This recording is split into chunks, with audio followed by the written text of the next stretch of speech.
Yo Brollies, how's everything going? In today's video, we're going to check out the Tecware Pulse Elite Wireless Gaming Mouse.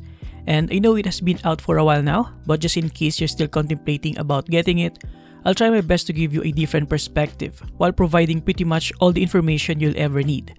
What's different about this gaming mouse compared to the vast available budget wireless gaming mouse out in the market is the fact that it features hot-swappable switches, a feature that is rarely seen on a gaming mouse aside from ROG's own push-fit sockets. With that being said, let's get into it.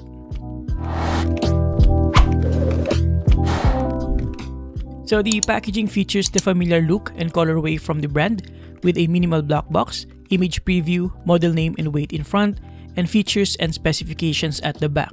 Sliding the initial packaging reveals the actual box with a subtle Tecware logo. Inside it, we have the Tecware Pulse Elite itself on the left side, the optional honeycomb shell at the right side, and the rest of the package contents at the center.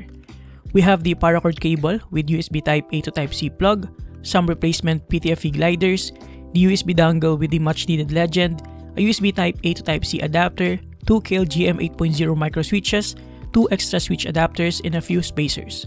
Like I said, we also have these interchangeable honeycomb covers if you prefer an even lighter version of it. Now, at first look and touch, the Tecware Pulse Elite looks and feels quite familiar, featuring the typical symmetrical shape that we've known for from many brands at this point, while offering some slight iteration to make it a bit different. It features a relatively smooth surface up top, and by default has the 120M blue shell white dot micro switches installed, which feature a relatively heavy actuation force. The scroll wheel has some slight rattling sounds when you spin it, but for the most part is fairly stable, at least when you push it side to side. It also has a nice crispy click when you press down. The DPI button is also heavy enough to prevent misclick and has a crispy click as well. The side buttons are nicely laid out so that I can reach both of them without having to readjust my grip. They are a bit bouncy with a good amount of tactile feedback and click. Now here on the left side, we also have a subtle Pulse Elite branding. You can also see here the side profile and bump with a rather long curvature towards the back. Flipping it at the back side, we have a rather subtle Tecware logo right here, and you can get an idea about its overall symmetrical shape with an RGB lining at the bottom. Looking at the right side, pretty much the same, just without the buttons, and it's also worth noting that the sides have a rougher matte texture compared to the top surface. Here in front, we have the USB Type-C port with a fair amount of space for different sizes of plugs. We also have this design language that features a glossy finish. Finally, turning it all over at the bottom, we have 2 large PTFE gliders on top and at the bottom, and a slimmer one around the sensor. We also have here the switch for the power, full RGB and eco mode, and the dedicated RGB button. We also have some technical information and certifications right here. In terms of the sensor, we have the PixArt PMW3370 sensor, which is a known reliable sensor and is also used by a lot of gaming mice. We'll talk more about this later in the performance part of this review. Now, in terms of RGB lighting, again, you have 2 options toggled by the switch. You have full RGB, which illuminates when you're not using the mouse and turns off whenever you start moving it, which makes sense since you won't see the lighting anyway while holding it and saves a bit of battery life. One thing that's a bit annoying when it comes to its power saving feature is that you need to click a button for it to wake up instead of just moving the mouse itself. It's just not intuitive, to be honest. I guess this is more of a feature of the 3370 sensor rather than a fault of the mouse itself. We also have the eco mode, which turns off the RGB completely. I also appreciate the tiny little LED on the DPI button, giving you an idea about your current DPI setting with no guessing game whatsoever.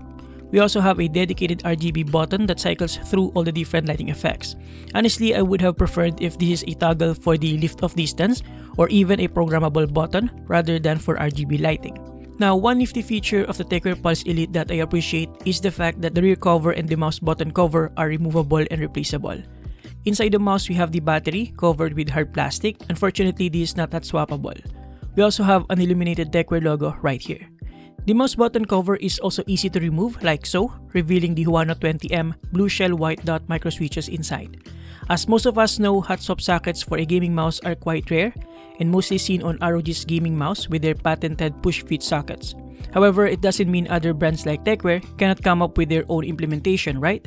So what Tecware has done here is, unlike ROG's push-fit sockets, which have the socket or the adapter soldered into the PCB, they made the adapter removable as well and leave the bare sockets on the PCB. Granted, it takes a few more steps when swapping out switches, but a decent implementation to say the least. And while the adapter is secured only by clips, it is substantially stable, I would say. These pins actually remind me of the Milmach sockets used on custom mechanical keyboards. Now in terms of the switches, as I pointed out earlier, we have the default Huano 20M micro switches and the extra KLGM 8.0 micro switches. Both are pretty decent, with the Huano being a tad bit heavy when it comes to actuation force required, and the KLGM 8.0 being significantly more durable with up to 80 million click lifespan. Both offer comparable click and tactile feedback. The overall build construction is also pretty good without any significant squeaking or rattling sound. Here's a quick sound test and comparison for you guys.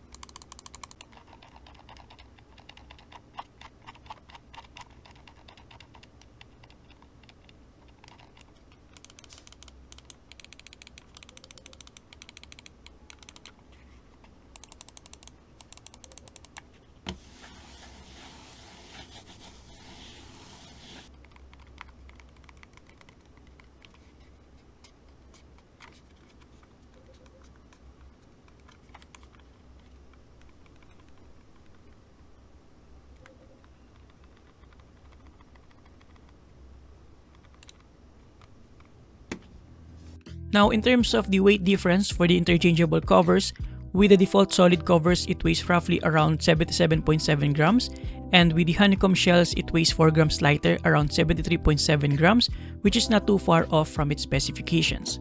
Aside from the hot-swappable switches and interchangeable covers, we also have some additional spacers that you can place under the mouse button covers to reduce the space between the cover and the micro switches, allowing for faster actuation. Now in terms of grip styles, the Tecware Pulse Elite features a familiar and in a lot of ways safe shape symmetrical form factor, which a lot of gamers tend to prefer or have been used to. This is ideal for palm grip users with a long body and noticeably longer curvature towards the back, giving enough support for the palm. Fingertip and claw grip users can also take advantage of this depending on the size of their hands, but just take note of the rather long and tall bump towards the rear. It is actually almost identical to its competitor the Ractalan Air, with almost the same weight as well, but at the same time quite different in a lot of ways either. Both offer interchangeable covers with honeycomb options, both use the PIX R3370 sensor, both use KLGM 8.0 switches, both include a USB adapter, and both feature something hot-swappable, with the Ractalan Air having a hot-swappable battery and the Tecware Pulse Elite having hot-swappable switches. Which is better is something that you can answer on your own depending on which feature is much more important to you. Personally, I would have preferred to have both the battery and switches hot-swappable to make it perfect. Now, in case you run out of battery, you can still use the Tecware Pulse Elite via a wired connection, and the paracord cable is flexible enough to not get in the way. Now, before we move on to the performance side of things, let me just show you the user manual for the completeness of this review. Here we have the anatomy of the buttons and switches of the Tecware Pulse Elite, the exact dimensions of it overall so that you can have a bit of an idea in relation to the size of your hand, the guide for replacing the switch which I've already shown you earlier, and some of the notable functions including the power saving modes that we've tackled as well earlier. Charging time takes around 1.5 to 2 hours. Unfortunately, I can't provide you a battery life report as it yet to die on me during the duration of this review. And lastly, we also have some troubleshooting tips right here and other useful information. As for the software, as expected, it has its own standalone software. Inside it, we have up to 3 profiles, the battery level indicator, lighting modes, polling rates up to 1000 Hz, and the customization for the 6 buttons. You can also customize your DPI settings in increments of 50 up to 6 different presets with their own corresponding colors. We still have the polling rates here and the button customization. Of course, we have basic mouse parameter settings and the macro recording. However, there's one important setting that is missing here, and that is the ability to adjust the lift-off distance. Some sensors like the PIX R3370 allows you to adjust the lift-off distance between 1 and 2 mm, so it's kind of a bummer to not have that option here, especially the fact that as per my testing, the default lift-off distance of the Tecware Pulse Elite is definitely higher than 1 mm. In terms of performance, however, I didn't have any major issues aside from a few wireless stability hiccups, which I think happened when I plugged the USB dongle besides another USB device. Once I removed the other USB device, I didn't encounter any issues again. I also recommend you to use the paracord cable and the USB adapter to have the USB dongle closer to your mouse to minimize interference and have better wireless stability. Other than that, sensor performance wise, it works as intended, and since the shape and weight are quite familiar, I only needed like a few depth matches to get accustomed to with its shape and weight. Alright, so to conclude, even though it has been out for a while now, the Tecware Pulse Elite remains one of the most unique budget gaming mice, especially at this price range, offering a rare hot-swappable socket. Granted, it might not be as useful to others, especially those people that don't need to change switches, but for those who want to explore, you have this as a budget option. Aside from that, it offers all the bare essentials like a familiar shape, a relatively lightweight form factor, interchangeable covers, and others. If only it has a hot-swappable battery as well, which in my opinion is much more important than hot-swappable switches, it could have been perfect.